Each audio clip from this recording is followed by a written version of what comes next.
Today, we hang out with Hilary Faircloth, who is a UK homeopath.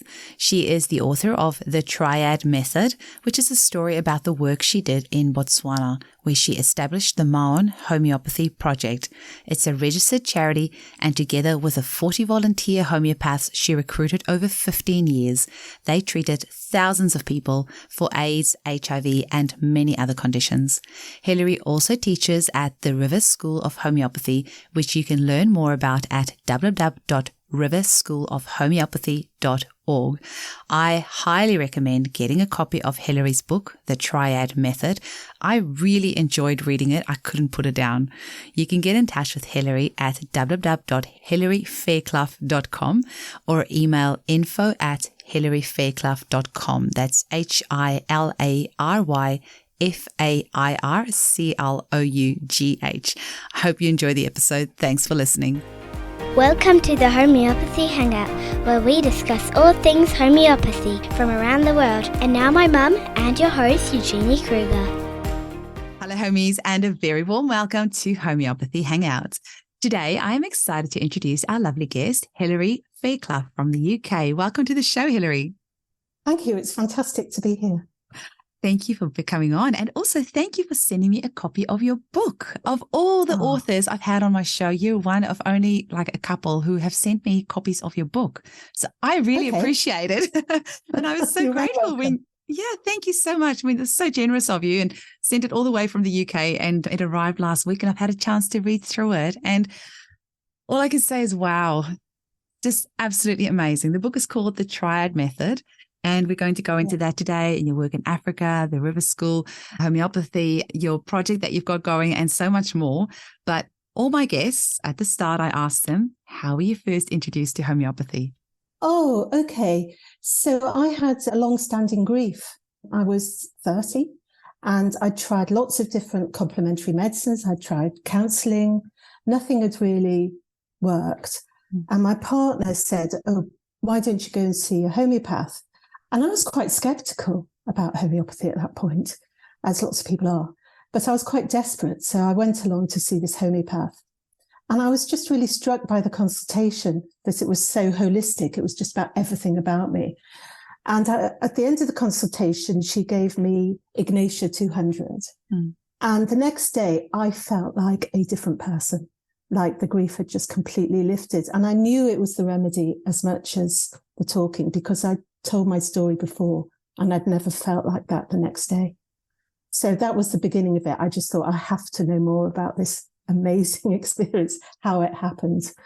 And that's what led me to train to be a homeopath. Amazing. Ignatia is an incredible remedy. When I did the little homeopathy at home type introduction courses, I say, the remedies are like your friends and da-da-da. But I've never really had an Ignatia moment until we had a grief in the family a few years ago. And I took Ignatia for the first time ever. And I had that same, it was such a profound feeling. And I just, it's not like it doesn't suppress the grief. I just explain it as it made me just know that everything's going to be okay. Yes. And then from then on, Ignatia has been my friend. Like, I feel like, oh, we've hung out now. We know each other now. I think I was in stuck grief, and that's why the Ignatia work. I think obviously grief is a really important emotion and life experience, and we have to go through it. But I was in a very stuck place. So the Ignatia really, really helped me. Yeah. That's beautiful. Now you have to tell us, you are such a beautiful writer. I really loved this book, and I really like that your partner is a publisher. So I can imagine that. Yes. I hope they pushed you She along. really helped me write it. Yeah. I was wondering that when I saw that she's a publisher. I was like, I wonder if it's a teamwork at the end of the day. Tell us a little bit about, and you share this in your book, but how did you end up in Botswana and for so long? Yes, it was just an accident, a magical accident, I think, that Philippa came home. My partner Philippa came home from work one day and said she'd been asked to go to edit a book in the Okavango Delta in Botswana. I didn't know where the Okavango, I'd never heard of the Okavango Delta. I didn't even know where Botswana was. So we got out a map and I looked at it and I thought, oh, wow, if you're going there, Philippa, I'm coming too. And so we just went. We went for a week, and Philippa was working with some teenagers, actually, English teenagers who were living with their mum in the bush, in the Lime Research Camp. And they had a contract to write a book about their experience growing up in the bush. So we had this absolutely incredible week, and Philippa would work with the teenagers on their book, and I would go out in the four-wheel drive and sit with the lions and talk to Kate, their mother, about homeopathy in Botswana and the AIDS crisis there. And that's where the idea came from a clinic. It was Kate who said to me, you need to set up a clinic here. And I just thought, oh yeah, great idea, but that's what other people do. But 2 years later, I went back. You have to tell the elephant story as well. Oh, the elephant story. Yeah, that was I think it was almost the first night Philippa and I were in the tents asleep, and there was this noise outside, a very loud noise outside our tent. We both sat up in bed and looked out, and there was an elephant looking at us. It was just one of those terrifying and moving moments in equal measure, really. And we just looked at the elephant, and the elephant looked at us, and eventually the elephant went away. And then the elephant came back the next night and the night after, and we had these nightly encounters with the elephant. And our hosts, Kate and Peter, were concerned about it because it was unusual. So they put it in another tent, and the elephant came to that tent as well. And so I just took it as a sign that I was meant to be doing something in Botswana, a spiritual, something about the spirit of Botswana speaking to me, saying you're needed here. And the elephant has stayed as a creature of deep importance for me, really, throughout the experience. Yeah. Amazing. Often I felt very small when I was doing the project. Like, it was so big, the pandemic, and the suffering was so huge, and it was just me and my small case of remedies. And I would think about myself in the tent and the elephant. But I think the whole project was about trust and learning and having courage and just doing what you think you can do and helping, actually. Yeah. Can you just tell our listeners about this? I mean, just tell them about how I just feel like I've been on this journey after finished reading your book. So I just want to take our listeners on this journey as well of what then eventuated out of this initial trip to Botswana. And that was in 2000. That was in 2002, 2003. You went. Yes. Hey, yeah. So just tell. I just feel after having finished reading your book, I feel like I've been on this journey with you. So I'm still on a high after I finished reading it. Can you take our listeners on this journey as well, and just tell them about what eventuated after this first visit? Right. So when we went back in 2002. Kate, from the Lion Research Camp, she introduced us to some key people in Maun. And one of them was Stella, who ran the first HIV and AIDS support group at the Maun Counselling Centre. And immediately people were interested. People were desperate, and people were interested in anything that might help with their health. And I needed to give a talk to the Maun Counselling Centre, which was, again, a scary thing. It was all the users, the staff, the elders. And people asked incredibly searching questions. I remember the first question that was asked was, is homeopathy an art or a science? And I just thought, gosh, that went straight to the heart of what we do, because obviously what we do is both. And the next question they asked was, are you being sponsored by a pharmaceutical company? Oh. So people were really on it. And I thought, oh, these people are amazing. They've got insight into what really matters and what's important. I thought I can really work here. So we started to develop partnerships with local organisations. Partnership was really big in the project. And the local organisations like the Maun Counselling Centre would give us a room to practice. They provide an interpreter, and we'd do the clinics for free.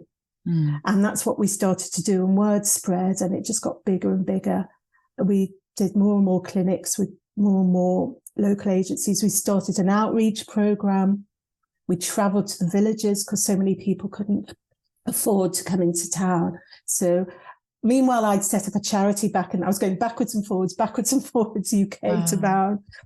I set up a charity to raise money. I started recruiting volunteers. So the clinics became full-time and permanent in 2004. And they've carried on for 15 years.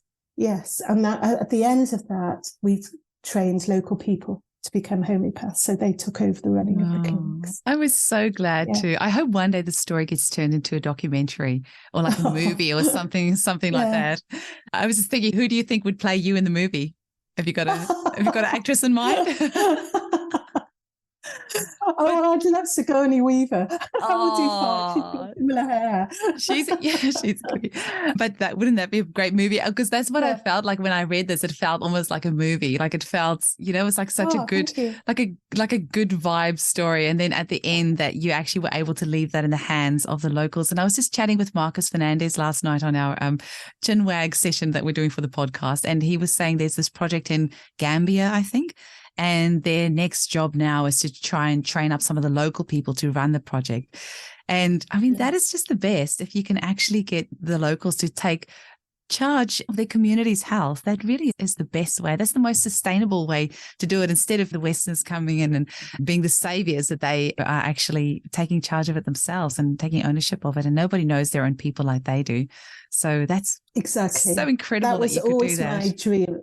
Well, I have to say it's been partially successful. I'd like to say that all three homeopaths are practicing now, the ones we've trained. They're not. No. The trouble is that two of them are. But the trouble is, being a homeopath, it's not just about being a homeopath. You have to be an entrepreneur. You have to be a business person. You have to be a manager. There's so many skills that we need. And it's a big ask, isn't it? I mean, they're the first three homeopaths in Botswana. So exactly. That's a pretty huge role to take, a huge responsibility to take on. And I think two of them would have really loved me just to continue fundraising and employ them forever and ever. But I just knew that wasn't right. I just didn't want to be that Western rescuer like you talk about. I wanted it to be about partnership and sustainability as much as possible. I think we were partially successful, but I think you have to be realistic in a way that the people you need to find have to have so many skills. It's hard to find that.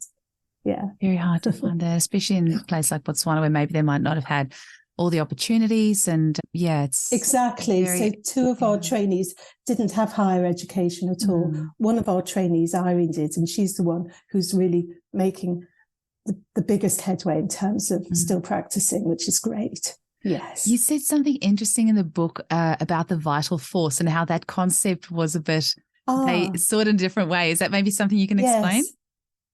Yes, there was a moment with Wazanapi, one of our trainees, and I was doing a teaching session with him about the vital force. He was writing an essay.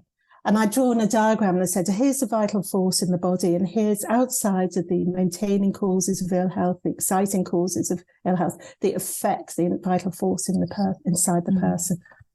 And he looked at my diagram and he said, he said, so that's where the vital force is. And I thought, haven't we taught Wazanapi anything? He doesn't know where the vital force is. But this stayed with me, this experience. And I went away and I read about African understanding of health and spirituality and healing. And I understood that in Africa, there is no separation. So if the vital force is everywhere, energy is everywhere. It's not just inside us.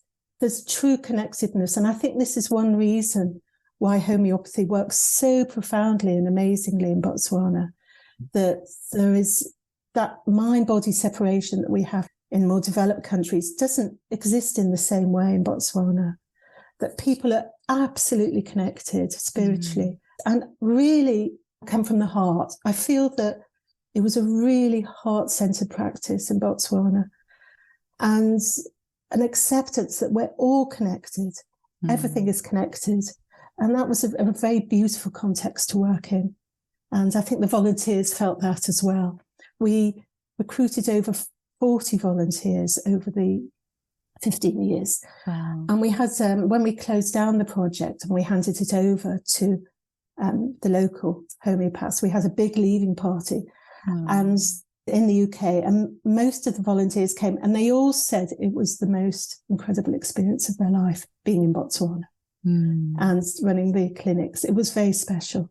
Yeah, I think we all had a lot of healing ourselves, as well as being vehicles for healing for the community as well. I love that you were honest Yes. about that in the book as well, when you're talking about like the miasms at play, and maybe like as a homeopaths have a bit of a carcinosin layer of wanting to save people and all that, and like being aware of that and being aware of the reasons of why you're doing what you're doing, I think is very important as well. That's really critical. And reading the success stories in your book, that was so powerful, especially one of them where the gentleman was expected to be on his deathbed. You gave him some remedies and 2 weeks later he comes walking up the road to greet you. Yes. And then I think it must be so satisfying treating these cases that have not been so massively suppressed by pharmaceutical medication. Obviously, many of them are on antiretroviral drugs. And I think you said at one stage 35% of the population of Botswana were HIV positive. So they have the ARVs, and you've had huge success with using homeopathy alongside the ARVs, but they wouldn't have had loads of steroid creams and antibiotics and all sorts of suppressive medications, antidepressants, antipsychotics, anti this and that and the next thing. So when you're giving them a homeopathic remedy, that vital force is still so strong. And also the symptoms are presented so much clearer, because if you have a client on antidepressants or this or that, the next thing, you don't really know what symptoms are theirs and what is a side effect of the drug. Or if they're on antihypertensives, is it actually this chronic cough that they have? Is that actually a side effect of the heart medication that they're on? Or is that actually their own true symptom? It can be so hard to know what's going on, but you must have such a clearer symptom picture and stronger vital force to work with. So that must be quite satisfying. Absolutely. And that was certainly especially true the first few years we were practicing, when the antiretroviral medication program hadn't been rolled out in Botswana. So it was very, very acute. Oh, interesting. So people were coming with meningitis, TB, cancers, all sorts of illnesses associated with HIV and AIDS, and people were so it was life and death. It was life and death. And sometimes you gave the remedy thinking perhaps someone was going to die, like the man you talked about, and they would have a miraculous recovery. And that was that person's vital force was strong enough to respond to the remedies. And then other cases you'd give and someone would die peacefully with the help of the remedies. And obviously those people had a less strong vital force.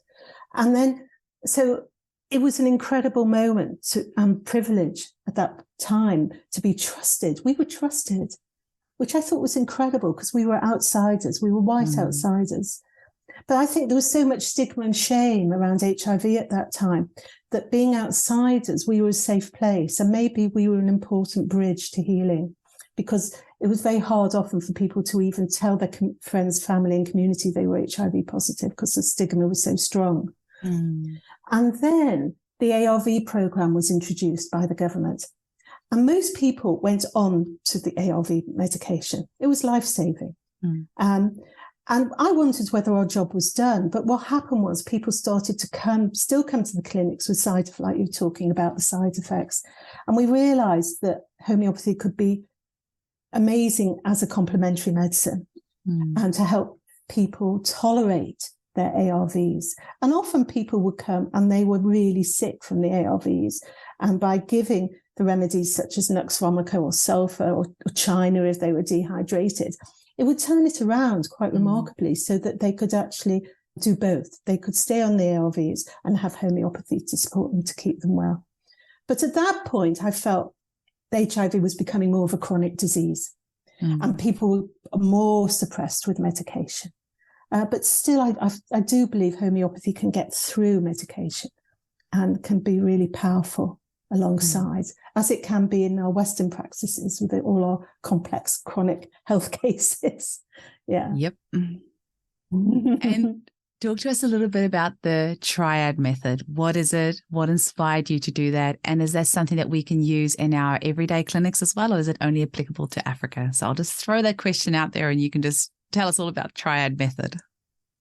Great. So I was trained as a classical homeopath, and I was trained that you search for the similinum and that's your job. And if you don't get it, you've failed. Yep. We did that training too. And I think that's a bit of a blessing and a curse, because classical homeopathy is incredible when you get it, but it can be quite a burden if you don't. And I was developing my intuition when I was started in practice in the UK. And I had a very amazing friend who was psychic, and I would talk with her a lot. And she said, Hilary, you need to be repeating your remedies and doing more than one remedy. And I was going, you can't do that. She said, yes, you can. And I trusted her and I trusted my own intuition. So I started to repeat remedies more and alternate them. And I got much better results. So that was prior to going to Botswana. When I got to Botswana, I thought, wow, people are really sick. I can't imagine just giving one remedy here.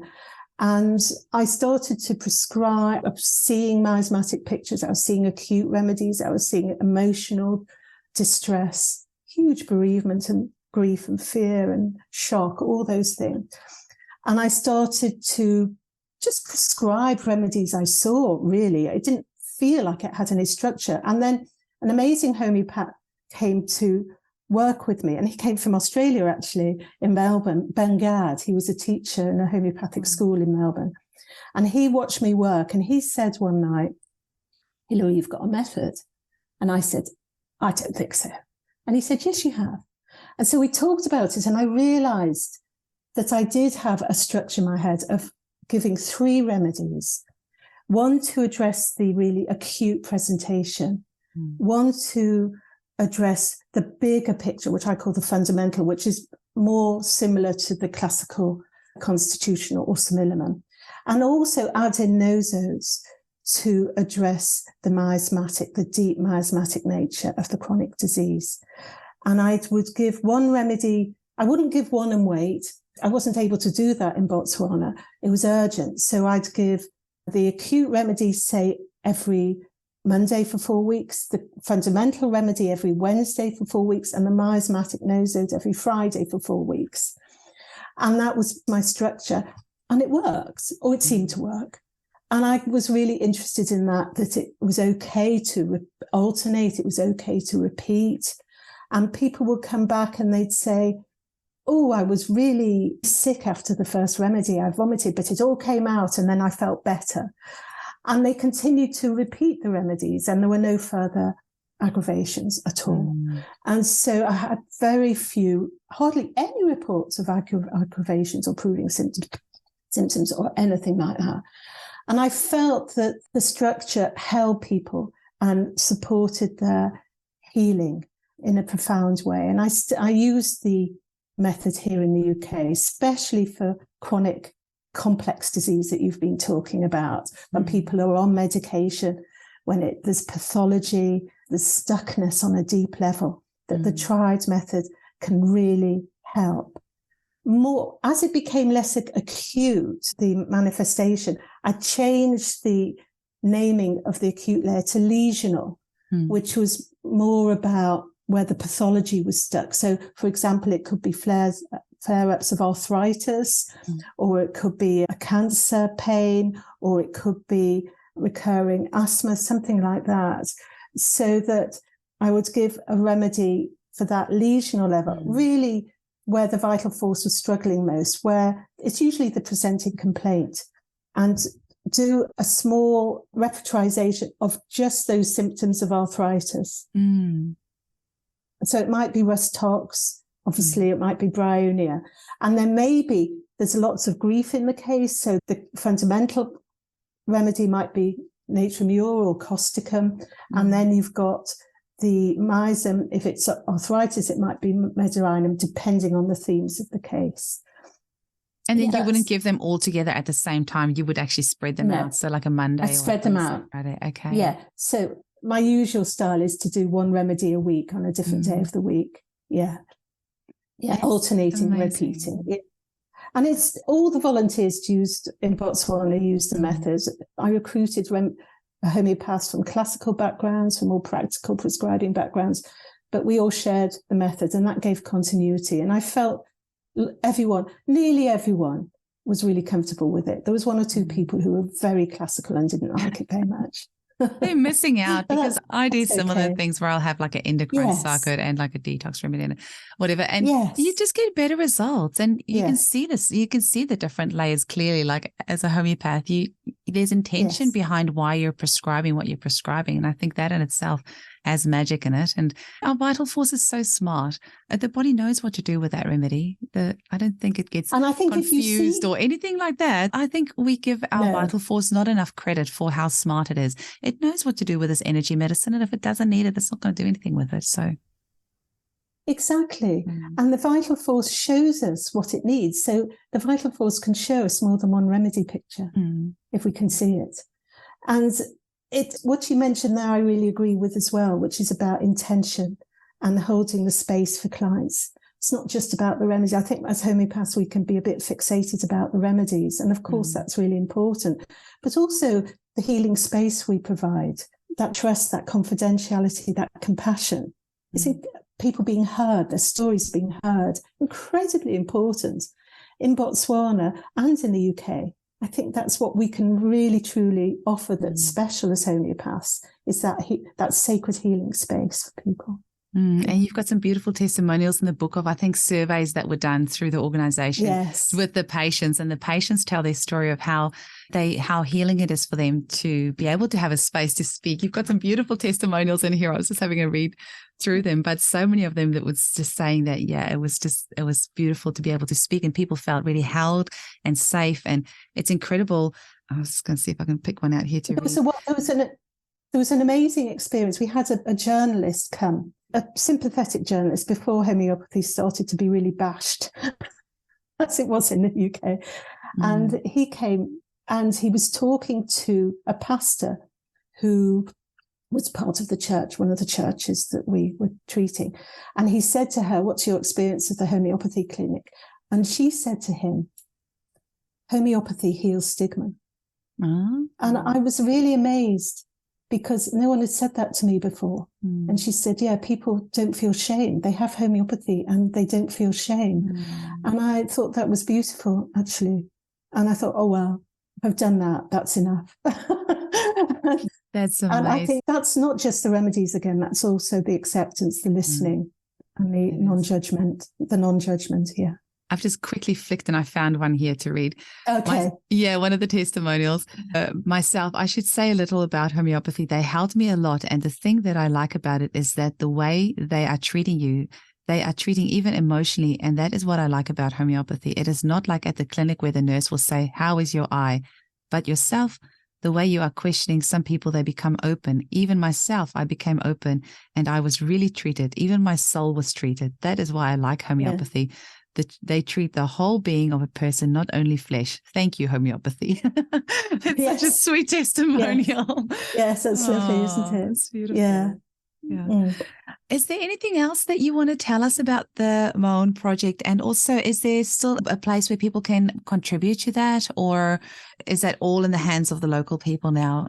Or is there still a way that our listeners can financially contribute or volunteer if they want to? It's a really good question. I made a very difficult decision in 2018 to pull out. I just felt I'd done 18 years. It was like I parented it, really. Yeah, exactly. And it was now grown up and ready to be Need to let loose.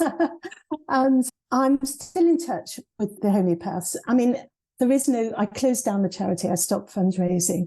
If people want to, they could contact me and I could pass on funds to Irene and Lebo, who are practicing there. That would be lovely. But there isn't an official web charity anymore. Yeah. What amazing work and what an amazing story. Now, Thank you. You have also got the River School of Homeopathy. Tell us a little bit about how it was started, what it does, who does it teach, who is it for?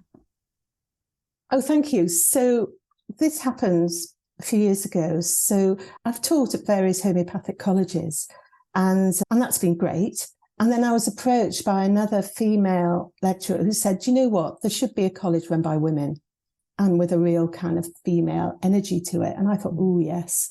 And so a group of us got together and the River School of Homeopathy was born. So it's now run by mainly by Helen Johnson, my gorgeous colleague. I help in the running of it and teach at it.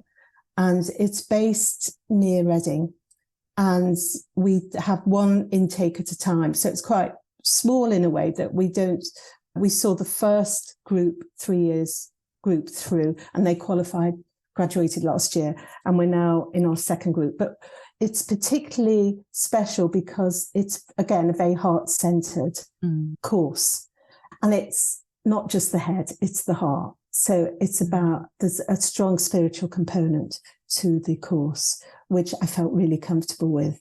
I felt my training was fantastic, but it was very heady. And I think that can just produce lots of anxiety. I think if we have the groundings of the philosophy and the groundings of the materia medica, we can then, and trust ourselves, we can then get in touch with our intuition and develop the art of homeopathy as well as the science. And that's what the college is all about, producing really confident, inspired, connected homeopaths who can go out there and start practicing. So it's lovely. It's a beautiful college. Yeah. And so it's all done in person? Yes. It's all, well, during lockdown, some of it was done by Zoom, but it's all in person. There's a lot of meditation, meditative provings we do. We work through the chakras. That's the guide for the teaching. So Helen will teach the chakras, and then we look at the remedies associated with each chakra and the pathology around the chakras. So there's a nice coherence to it. Helen teaches that. I teach more the philosophy. I'm in love with Hahnemann. I love teaching the organ. It's my passion. I just think he was absolutely incredible, Hahnemann. I still really honour him and think his teachings just still have so much to say to us about how we understand health and disease. And I also teach reflective practice as well, and refertrization. So it's a grounded course, but it also allows for the spirit. That's what I'd say about it. It sounds really, really beautiful. I know the basics about chakras, but I heard something really interesting the other day in a Colin Griffith seminar, and we get taught Hering's Law of Cure. It heals from the top to the bottom. And then Colin Griffith said with the chakras, it will heal from the bottom to the top. And with chakras, I was like, oh, that's really interesting. Like, I don't know. I've only just heard it. I was like, clearly, this is something I need to learn more about. But I had a client the other day, and literally her path of healing was from the bottom. It was a case of eczema that started in the feet, and it just literally worked its way all up her body. And it's in the head. So I'm guessing it's going out next. But I'm like, that's just not how we're classically taught. So clearly. Well, there's a lot happens. That I think the most important is law of cure is actually from inside out. Inside out, absolutely. Yeah.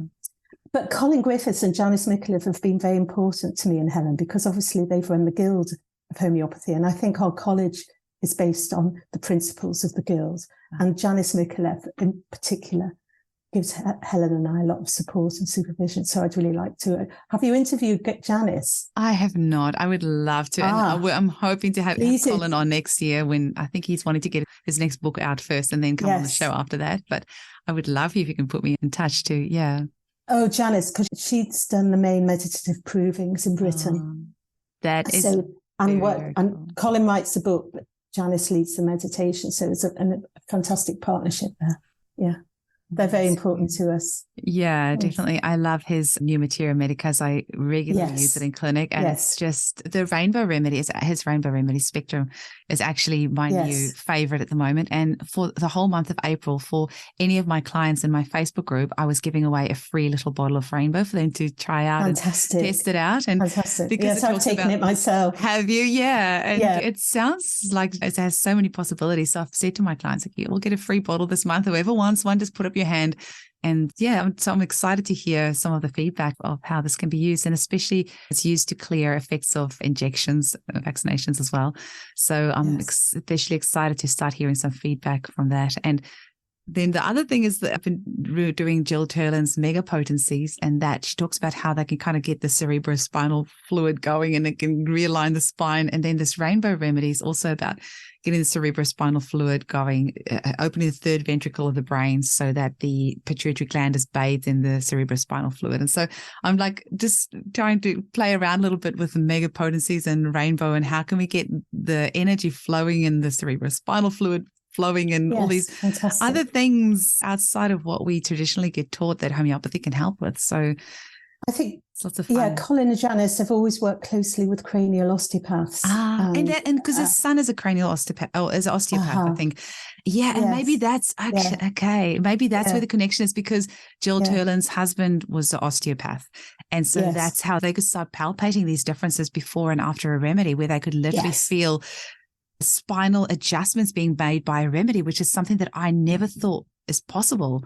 So this would it be incredible to have more integrative clinics where we're walking more in part with each other, not separate and we're from sharing each other. ideas and bouncing ideas off each other. Absolutely. Yeah.